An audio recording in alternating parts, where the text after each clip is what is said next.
또 그 사람이야? 선거 공보물을 받아든 시민들의 가장 흔한 반응입니다. 강산이 두 번 바뀔 시간 동안 우리 동네의 권력은 주인만 바뀐 채 그 결은 그대로입니다. 누군가는 말합니다. 사람이 없어서 그래. 또 누군가는 말하죠. 찍어줘 봤자 다 똑같아. 하지만 이건 단순한 우연이 아닙니다. 철저히 계산된 정치적 공학의 결과입니다. 왜 새로운 인물은 늘 고배를 마시고 구시대의 인물들은 성벽을 더 높게 쌓는가? 오늘 그 거대한 카르텔의 내부를 아키텍트의 시선으로 해체해 보겠습니다.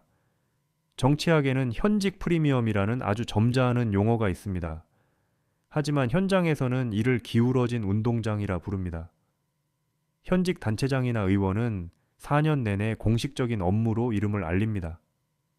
지역 축제 축사, 경로당 방문, 명절 인사 현수막, 이 모든 것이 합법적인 선거 운동입니다. 반면 도전자는 어떻습니까? 선거일 90일 전까지는 이름 석자 제대로 알리는 것조차 사전 선거 운동이라는 법의 테두리에 갇힙니다. 여기에 의정보고서라는 무기도 있습니다. 수천만 원의 세금을 들여 발간하는 이 보고서는 사실상 현직의 성과를 홍보하는 잡지입니다. 이미 수만 명의 DB를 가진 현직과 이제 막 명함을 돌리는 신인, 이 게임은 시작부터 승패가 결정되어 있는지도 모릅니다. 지방 정치의 핵심은 조직입니다. 중앙 정치가 바람 이슈에 흔들린다면 지방 정치는 뿌리 조직으로 버팁니다. 한 지역에서 8년, 12년을 집권한 정치인은 지역의 자생단체, 이익집단, 종교단체와 거미줄 같은 관계를 맺습니다. 이번에 우리 회장님 한 번 더 밀어줘야지 라는 한마디가 수천 표를 움직입니다. 특히 투표율이 50%를 밑도는 지방선거에서는 일반 시민의 표보다 동원된 조직표가 훨씬 강력합니다. 새로운 후보가 아무리 좋은 정책을 가져와도 이미 수십 년간 밥그릇을 공유해 온 이 카르텔을 뚫기란 불가능에 가깝습니다. 그들은 변화를 두려워합니다.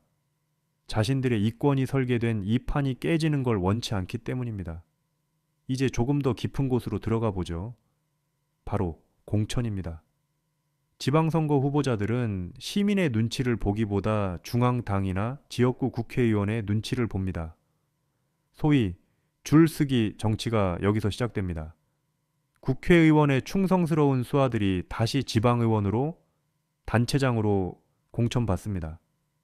결국 우리는 우리 지역을 위해 일할 사람이 아니라 국회의원의 앞잡이를 투표 용지에서 골라야 하는 비극을 맞이합니다. 후보 단일화 과정에서 벌어지는 추잡한 거래, 특정 계파의 몰아주기식 공천, 이 설계도가 바뀌지 않는 한 인물은 바뀌어도 정치는 바뀌지 않습니다. 마지막으로 우리의 마음을 들여다봐야 합니다. 심리학의 단순 노출 효과입니다. 우리는 비판하면서도 익숙한 것에 안도감을 느낍니다. 그래도 저 사람이 예전에 길은 하나 닦아놨지, 새로 나온 놈은 검증이 안 됐잖아 라는 생각. 기득권은 이 불확실성에 대한 공포를 이용합니다. 그들은 끊임없이 메시지를 던집니다. 경험 없는 초보에게 맡기겠습니까? 이 프레임에 갇히는 순간 유권자는 변화라는 모험 대신 정체라는 안주를 택합니다. 무관심과 체념은 기득권이 가장 좋아하는 양분입니다. 여러분, 정치는 우리가 사는 공간의 설계도입니다. 낡고 부식된 설계도를 고집하면서 새 건물이 지어지길 바랄 수는 없습니다. 같은 인물이 계속 당선되는 이유는 그들이 뛰어나서가 아니라 우리가 다른 설계도를 상상하기를 멈췄기 때문일지도 모릅니다. 지방선거가 남긴 숙제는 명확합니다. 인물을 바꾸는 것을 넘어 당선될 수밖에 없는 시스템 자체를 의심해야 합니다. 오늘 여러분의 생각은 어떠십니까? 댓글로 여러분 지역의 생생한 목소리를 들려주세요. 긴 시간 시청해주셔서 감사합니다.